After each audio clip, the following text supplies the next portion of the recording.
What is up, everybody? My name is Jesse Pleasant. I am the co-founder and CEO of Changency, a digital marketing agency.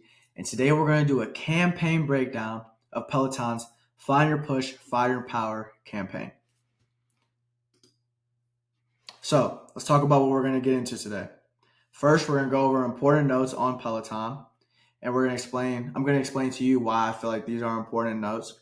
Then we're going to review Marketing Dive's article on Peloton's newest campaign. Then we're going to break down Peloton's campaign on YouTube and their campaign launch on Instagram. After that, we're going to look into the consumer sentiment, and then we're going to conclude. So, important to note. First thing, mission statement.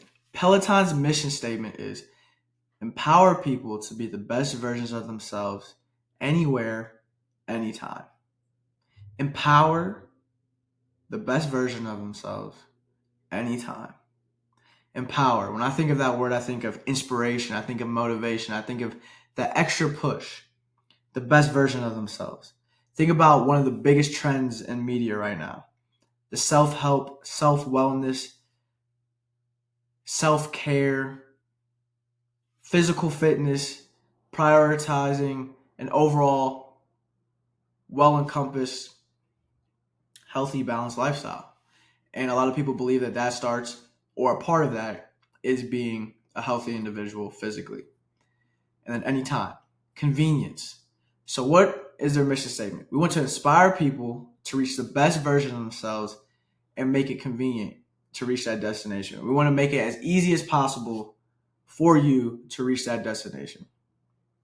Now, is Peloton a product or a service? Peloton is mainly a product, but Peloton also offers workouts that are embedded into their product software. So it's mainly a product. You know Peloton as a product. When I think of Peloton, I think of it as a product.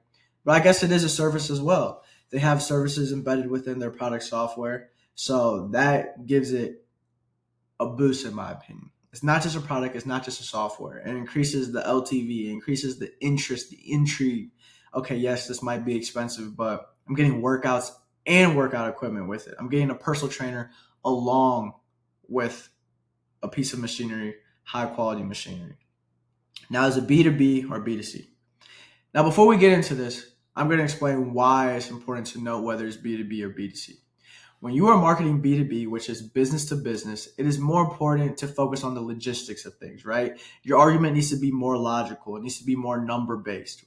Of course, there's a couple emotional components that lie within there, but you're mainly focused on the numbers, because that's what businesses are mainly focused on, the numbers. What is going to improve our numbers? Now, when you're focusing on B2C or business to consumer, it's more of an emotional argument. We want to evoke emotions. We want to make the consumer feel better by using our product. We want their life to improve. We want them to feel like incorporating our product into their life is going to improve the overall quality of their life, right? So B2C is mainly more emotional, and B2B is mainly more logical. However, they go together. Sometimes you have to use some B2C strategies within B2B deals and vice versa. Now, Peloton products are known and mainly marketed as B2C, like I just said, but they partner with different businesses and wholesale their products in different buildings. Now, that could be hotels, that could be apartment complex, or it could just be a business's headquarters or office location, right? So then target audience. This is extremely important. Before you start any campaign, you have to understand who your target audience is. If you don't, you're going to miss the ball. You're going to shoot, and you're not going to know where you're shooting at. You're not going to know where the hoop is, or you're not going to know where the net is, or you're not going to, you're just going to be shooting anywhere. And when it comes to marketing, you want to focus on your target audience, because those are the people that are looking for your product. Those are the people that are most likely to buy. Look, if someone outside your target audience buys that thing, that's a plus. But we want to focus on what we know. We know this group of people is highly qualified to buy our product. And who is that for Peloton? Affluent individuals who value their health, middle-aged, 25 to 50-year-olds, and who value convenience, right? These are people who have money to spend on their health or prioritize spending their money on their health. 25 to 50 years old. They're in, they're growing up. They want to preserve their body. They want to preserve the best years of their life. They want to make sure that they're functioning at the highest capacity they possibly can. And they want to be convenienced. People who make a lot of money, the most important thing to them is their time. It's no longer the dollar. How much time can I save while also getting the benefit that I want out of X thing? And then something that's also important to know is 2/3 of the users are women. And I think that's a very, very, very, very, very, very, very big thing to note, right? Women control the marketplace in many different facets of life. But when you have an extremely female dominant product or platform, it scares off male consumers, right? It makes it too feminine, and men might completely put themselves out of that situation of affiliating themselves with a product such as that. And then how long have they been in business? They've been in business for 12 years. It was founded in 2012, right? The reason why I think this is important, I think tenure and brand gives you a little bit of leeway, right? The best focus on the details no matter what. No matter if it's been 12 years, 20 years, 50 years, 100 years in business, they still focus on the details. Every little detail matters. However, when you have a brand that is established, like Peloton's, you're able to miss the ball a little bit. And it's not going to sway the numbers too out of whack, right? Let's say Peloton was 2 years in and they completely missed the ball. Well, it's going to be a lot harder for them to come back from that than if they're in the position they're in now and they mess up. You understand what I'm saying? So I did my due diligence. I read this amazing article by Marketing Dive, and I think it's important to note the title. The title is Peloton Targets Millennial Men with the first part of their multi-phase campaign. Now, what does that tell me? One, millennial men is the target audience for this campaign, right? The target audience for Peloton in general was what I just noted, and I noted that 2/3 of their user base are women, right? So as Peloton makes that note, they know their numbers better than I could ever know them. How do we increase this bottom line? We need to target more men. Let's bring more men into our ecosystem. And then it also says first part of a multi-phase campaign. We have to keep in mind as we watch these videos and as we look at their social media, and there is multiple layers to this. These couple of videos that we're going to dissect and what's on their Instagram isn't everything from them with this campaign. We can expect more, but this is a start. And I think the start to any campaign is probably one of the most important. It's going to get people hooked. It's going to tell you whether or not you're on track or if you just missed completely. So there's multiple phases. And for this campaign, we need to increase our bottom line by targeting more males into our ecosystem, or attracting more males into our ecosystem. I'm sorry. So what I got from this article as I read it was JJ and TJ Watt, they're brothers, right? They're known for their physical prowess.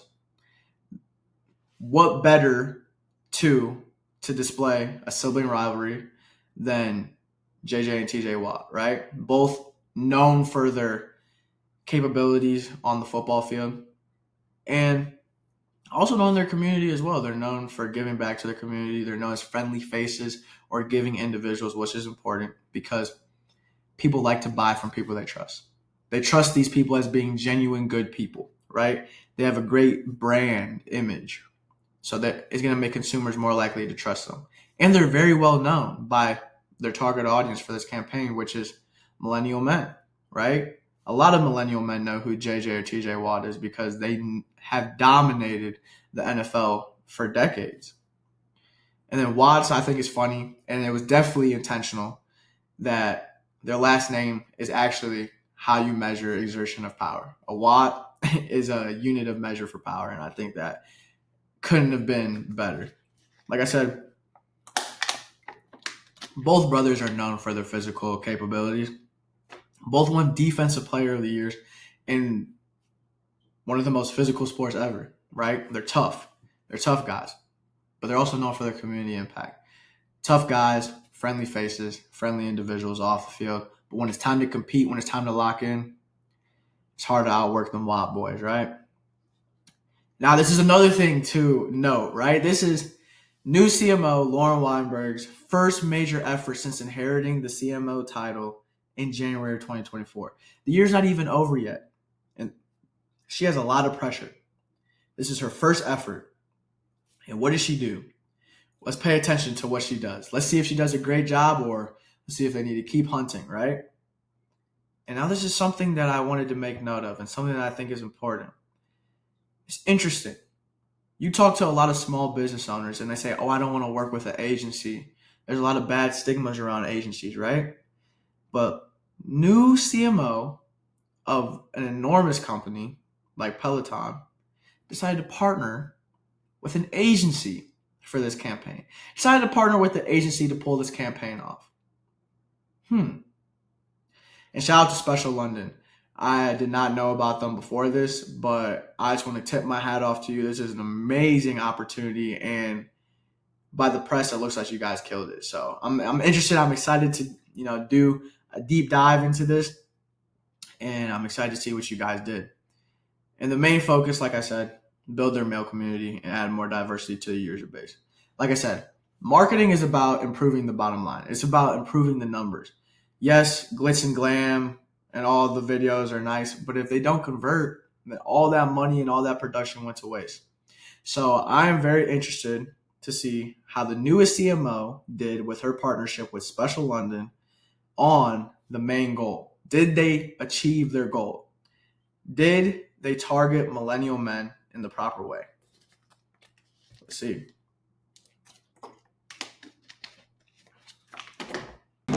I'm a competitor. TJ. An athlete. TJ.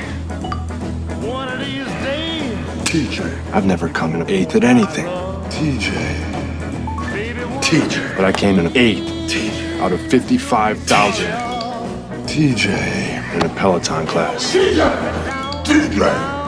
TJ. And there's one thing worse than coming in eighth. TJ. Coming second best to your brother. TJ. Now, after I watched the first YouTube video, I want to say great video. I think it was an amazing video. And I want to walk you guys through some of the things that I noticed as a marketing professional when I watched that video. I would think this is important, especially if you own a business or if you own an agency that helps businesses market themselves. It's important to note maybe these fine details that maybe you didn't notice watching on your own. I think they hit the nail on the head, incorporating the right aspects of the sibling rivalry, right? Look, no one likes losing to their sibling. I want to beat you. You want to beat me. Yes, when it comes to the outside world, it's us versus the world. But between us, you're not beating me.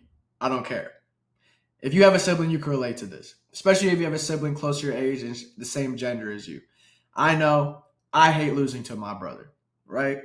And I even hate losing to my sister. And I'm sure my sister hates losing to me too. But it's healthy. It's a healthy competition between us. And we empower each other, no pun intended, to be better versions of ourselves. So when we have to deal with real life problems, we're ready. But that sibling rivalry, there's nothing that motivates you more than just being better than your sibling. And I think that's an advantage all younger siblings have on their older siblings, is they have a target to look at on the back of their older siblings. Every scene is shot in a different location. If you notice, if you look through the video, every scene is shot in a different location. And that really hones in on the aspect of anywhere, anytime. It's a part of their mission statement. It's good to notice brands delivering on their mission, because your mission statement is something that you should be incorporating in all your marketing efforts. Are we striving towards that mission? Are we staying close to what makes us us? Are we falling too deep into the trends and what's popular now and what that company's doing, what that company's doing? But guess what? What that company's doing doesn't matter, because they're not you. You can take inspiration from other companies, but you always want to stay true to yourself. And I think that detail of them shooting every scene in a different location hits a nail on the head. Brother. I love how it's brothers to start off, right? They want to target millennial men. Brother is a term used to describe close male relationships nationwide. It makes it relatable to all men. Even if you don't have a brother, you probably have someone you call your brother in your circle. Hey, let's empower each other. Let's have a healthy competition. Let's make sure that I push you and you push me, and then hopefully we become the best versions of ourselves through that competition. And oftentimes that is what happens. When you have close male relationships, healthy male relationships, you guys motivate each other. I know from my friends, we motivate each other to be the best version of ourselves. Hey, I did 100 push-ups, but now they feel like they have to do 101. And if they do 101, you got to believe that I'm going to do 102, and so on and so forth, right? Healthy competition. Find your push. Find your power. JJ and TJ empower each other to be the best versions of themselves. Look, we've already incorporated our whole mission statement into this campaign, as Peloton did, right? In the first video, right? We're empowering each other. I'm pushing you, you're pushing me, or in this sense, JJ's pushing TJ and vice versa to be the best version of themselves, right? We're getting more fit. We're getting stronger. We're becoming faster, right? We're exerting more power. We're empowering each other to be the best version of ourselves. Anywhere, anytime. It's perfect. And some relatable factors that I noticed are the affirmations and the consuming thought of winning. If you notice, JJ said, I'm a competitor. I don't lose, right? I know from experience when I'm competing with others in a workout or on the playing field, on the court, I'm affirming to myself the things that I'm capable of. I'm a winner. I'm a competitor. I win. I'm capable. I can do this, etc., etc.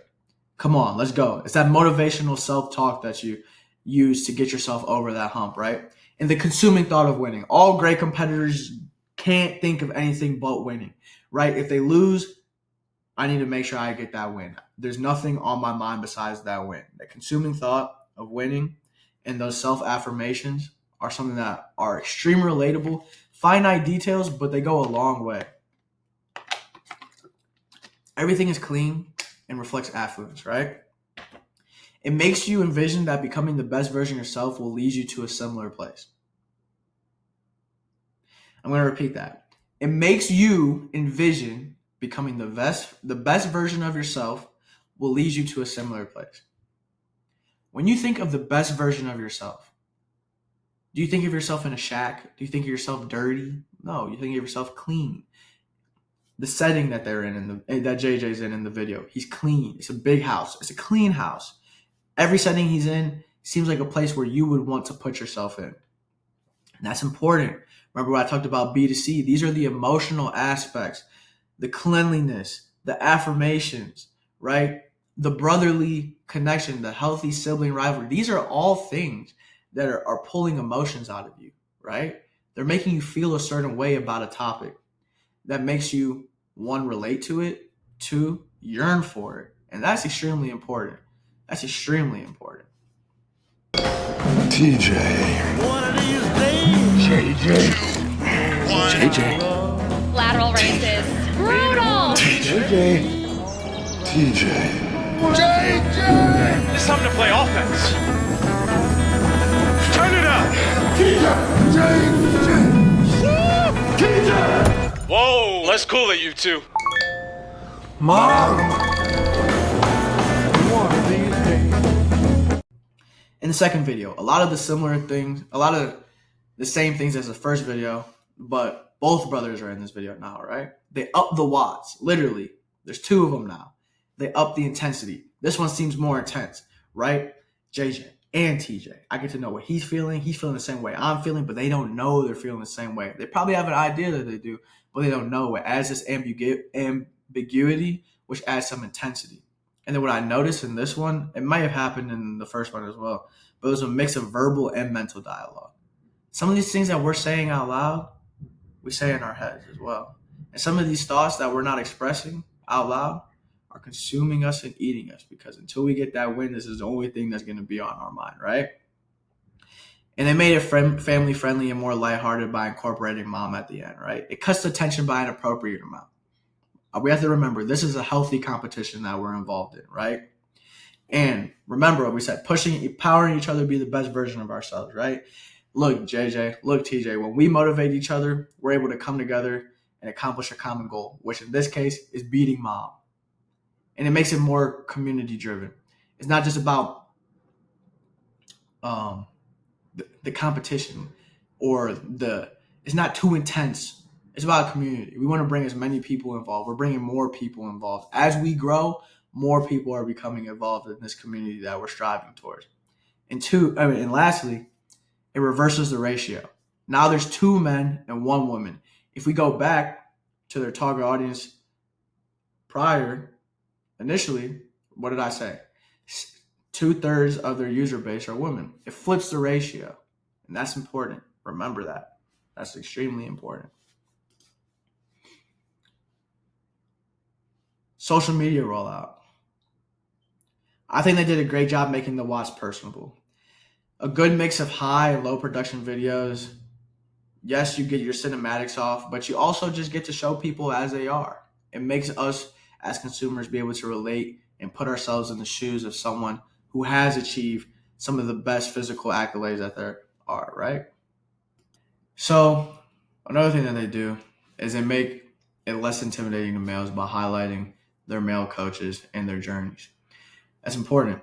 Look, we're adding relatability to this. The social media rollout, yes, we have the watch and we have the find your push, find your power. But at the same time, the goal of this is to recruit more millennial males to our user base, right? So let's introduce you to some of our coaches. Let us tell you who they are as people. Let us show you some of the things that you might have in common with them. It's more inviting now. It's less intimidating for a man. Yes, I know Peloton is a female-dominant platform right now, but hey, that coach, me and him have something in common. I might give it a chance, right? Now, this is something that I would say that they need to improve on, their use of carousels. Carousels are important, and I'm glad they use them. And they did an amazing job when it came to the New York City Marathon carousel. But carousels should tell a story, lead your audience through a journey, or highlight key points of a moment like they did with the New York City Marathon. However, I did not like their carousel of motivational quotes whatsoever. People aren't scrolling through 10 slides of motivational quotes. You have them for the first one, right? Maybe the second one. But most of the time, they're looking at it, doing whatever they're going to do. Share, repost on the story, double tab, a comment, and then they're scrolling, right? It's very hard to keep people engaged for 10 slides of just words these days if you're not developing the story or taking them through a journey, right? These are individual thoughts. Yes, the common goal is empowering people, which is good. It's a part of their mission statement, but it's just a little dry. And one thing that I think is amazing that they do is they don't neglect their female audience. If you go on their Instagram, it is not just all male content right now. No, let's not forget the ladies that brought us here, right? So I love how they still make their women feel incorporated. They still make their women feel loved. They show appreciation. They highlight them in their journeys as well. They're not focusing too much on males. They're focusing more than they have in the past, but it's not overwhelming. It doesn't drive the women away. And last, and something that all brands should take note of right now is the use of UGC content, user-generated content, right? It brings relatability. Look, I might be able to do all these cool things, but guess what? I like the same things you like. You like the same things that I like. Oh, you do that too? Oh, I didn't even know that. Huh, now you're interested. You have an emotional connection with someone that you may have never met. And it brings intrigue. It draws intrigue to Peloton. For you as a consumer, now you're interested, you're invested in this individual, and you're more likely to give their platform a try. Lastly, guys, if you are questioning whether or not you had a successful campaign rollout, there's no better place to go than the consumers. The consumers are going to let you know, especially on social media. These keyboard warriors, it's a new phase of people, relentless individuals on the internet. They can tell you exactly what you need to know. They're going to let you know if you hit the target or if you're way off. As we can see here, it seems like everybody's loving it. I think, as you can read, 461 JJs or TJs. They're talking about the exertion of power, right? They're talking about the watts. They couldn't have picked a better two brothers to kick off this campaign. Watts, on all fitness equipment, watts is a unified measure of power. People know this. People know that the more watts, the more power. And these individuals are known for being strong. They're defensive ends, right? They have to contain the offense. They have to be strong. They're dealing with the linemen, the strongest, group of individuals on the offense. This is the best brother-to-brother tweet you'll see all year. You're putting out 467 watts as though 2 wasn't enough for the NFL, right? This pun, people love puns, especially millennial males. Millennial males love puns. Puns are a core part of their sense of humor. And having watts, I don't think it gets much better than that. Right? Shots fired. Okay. One Peloton, here's your chance. Have an NFL-themed 30-minute show. What a ride this was. I'd love to try. We're bringing intrigue from a group of people who probably would have not cared about Peloton at all before this. We're increasing intrigue in the millennial consumer base, the millennial male consumer base. And guess what? That was the goal of the campaign all along. I grade this an A-. There's always room for improvement. Those carousels may be one thing that I would improve on. But overall, amazing campaign. I'm excited to see what they do going forward. And something that I would note, and something that they probably already are going to do, is continue this sibling rivalry thing. Continue the pair. Because guess what? Pelotons are in households of families or high affluent individuals. Because guess what? When you're paying for something expensive as a Peloton, you either want to make sure you can afford it, or you're going to get enough use of it to make the cost seem worth it, right? So the more that they can incorporate this sibling rivalry or this family community aspect to this, the more sales you're going to get. And I think this is something they need to continue. One thing that I will say is keep that ratio reversed. For every 2 pairs of brothers, let's get a pair of sisters in there, right?